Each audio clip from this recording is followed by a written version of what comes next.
कुछ दिन पहले मुझे इंस्टाग्राम पर एक ईमेल मिला जिसने मेरी रातों की नींद उड़ा दी।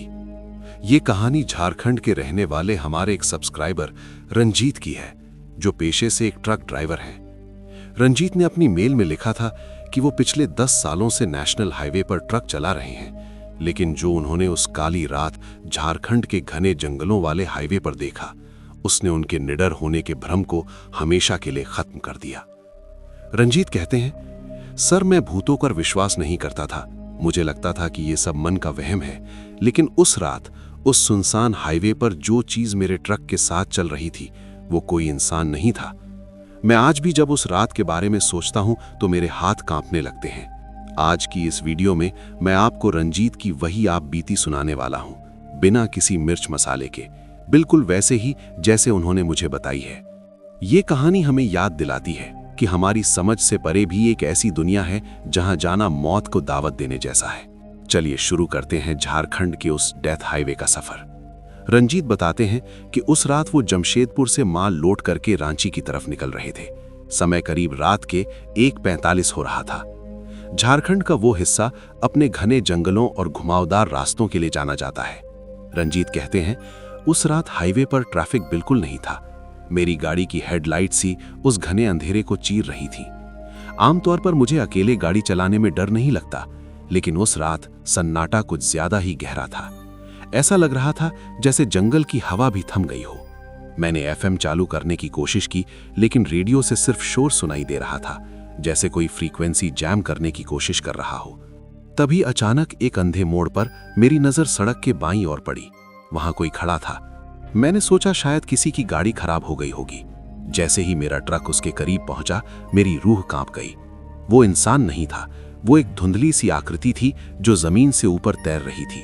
उसका शरीर नहीं था, बस एक धुएं जैसा आकार था जिसकी आंखें अंगारे की तरह चमक रही थी। मैंने तुरंत ट्रक की रफ्तार बढ़ाने के लिए गियर बदला, लेकिन ट्रक के इंजन ने ऐसी आवाज की जैसे उसे कोई पीछे से खींच रहा हो। मेरा गला सूख गया और ठंडी होने के बावजूद मेरे माथे से पसीना बहने लगा। मुझे समझ आ गया था कि मैं किसी ऐसी चीज के सामने हूं जिसका सामना आज तक मैंने कभी नहीं किया था। वो साया सड़क के किनारे खड़ा नहीं रहा। जैसे ही मेरा ट्रक उसे पार करने लगा, वो अचानक मुड़ा और उतनी ही रफ्तार से मेरे खिड़की के बगल में तैरने लगा। उसकी कोई आवाज नहीं थी, बस एक ठंडी लहर थी जो खिड़की के शीशे के आर पार मेरे कैबिन के अंदर आ रही थी। मुझे महसूस होने लगा कि मेरा शरीर सुन्न पड़ रहा है। मैंने अपनी नजरें सामने सड़क पर टिकाने की कोशिश की, लेकिन मेरा ध्यान बार बार उस खिड़की की तरफ जा रहा था जहां वो बिना चेहरे वाली चीज मुझे घूर रही थी। ऐसा लग रहा था मानो समय रुक गया है और वो हाईवे कभी खत्म नहीं होगा। रंजीत बताते हैं, मेरा गला सूख चुका था और हाथ स्टीयरिंग पर कांप रहे थे। वो साया जो खिड़की के बाहर तैर रहा था, अचानक एक झटके के साथ ओझल हो गया। मुझे लगा शायद बला टल गई। मैंने राहत की सांस लेनी ही चाहिए थी कि तभी ट्रक के पिछले हिस्से पर एक जोरदार धप की आवाज हुई। ऐसा लगा जैसे किसी ने कई क्विंटल का वजन एक साथ ट्रक के ऊपर फेंक दिया हो। गाड़ी का सस्पेंशन अचानक नीचे की ओर दब गया। मेरा दिल अब सीने से बाहर आने को था। मैंने साइड मिरर में देखा और जो देखा उसे देखकर मेरी चीख निकल गई। ट्रक के पिछले मडगार्ड पर एक हाथ जमा हुआ था। उसकी उंगलियां बहुत लंबी थीं, जैसे किसी इंसान की उंगलियों को खींचकर दोगुना कर दिया गया हो। उनके नाखून काले और नुकीले थे। वो चीज रेंगते हुए ट्रक की बॉडी के ऊपर चढ़ रही थी। कुछ ही सेकंड में मुझे मेरे कैबिन की छत पर खटखट की आवाजें सुनाई देने लगी। वो चीज ठीक मेरे सिर के ऊपर थी। लोहे की उस छत को वो अपने नाखूनों से ऐसे खुरच रहा था जैसे कोई कुत्ते का बच्चा हड्डी को रेतता है। आवाज इतनी तेज थी कि मेरे कान फटने लगे थे।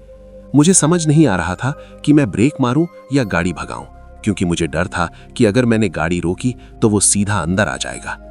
तभी अचानक विंडशील्ड पर ऊपर से एक चेहरा नीचे की तरफ लटका। वो चेहरा, सर, मैं उसे कभी नहीं भूल पाऊंगा। उसका सिर उल्टा था, उसकी खाल पूरी तरह से जली हुई थी और उसकी आंखों की जगह सिर्फ 2 गहरे काले गड्ढे थे।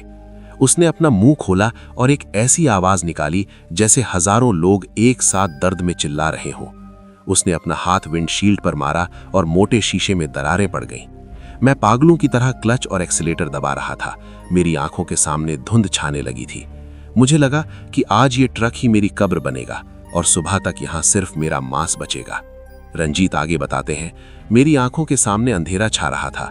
वो उल्टा लटका हुआ चेहरा विंडशील्ड के शीशे को अपने नाखूनों से खुरच रहा था और हर खरोंच के साथ शीशे में दरारें बढ़ रही थीं। मुझे लगा बस अब एक प्रहार और होगा और वो चीज सीधे मेरे कैबिन के अंदर होगी। तभी दूर अंधेरे को चीरती हुई एक पीली रोशनी दिखाई दी। वो एक पुराना ढाबा था। मैंने अपनी पूरी जान लगा दी और एक्सीलेटर को फर्श तक दबा दिया। जैसे ही ट्रक उस ढाबे की लाइटों के घेरे में घुसा, छत पर हो रही वो खरोचने की आवाज अचानक बंद हो गई। विंडशील्ड पर लटका वो साया एक काली धुंध की तरह उड़ गया। मैंने झटके से ब्रेक मारा, ट्रक सड़क के किनारे मिट्टी में धंस गया और मैं लड़खड़ाते हुए कैबिन से बाहर गिरा। ढाबे पर मौजूद कुछ और ट्रक ड्राइवर दौड़कर मेरे पास आए। मेरी हालत देखकर उन्हें समझने में देर नहीं लगी कि मेरे साथ क्या हुआ है। वहां एक बुजुर्ग ड्राइवर थे जो सालों से इस रूट पर चल रहे थे। उन्होंने मेरे कंधे पर हाथ रखा और कहा, बेटा, तुम खुशकिस्मत हो कि तुम उस मोड़ से निकल आए हो। जिसे तुम अभी देख कर आ रहे हो वो इस हाईवे की वो बदकिस्मत आत्माएं हैं जो 1995 के उस बस हादसे में मारी गई थीं। उस बुजुर्ग ने बताया कि उस साल एक पूरी बस खाई में गिर गई थी और उस हादसे में किसी की भी लाश पूरी नहीं मिली थी।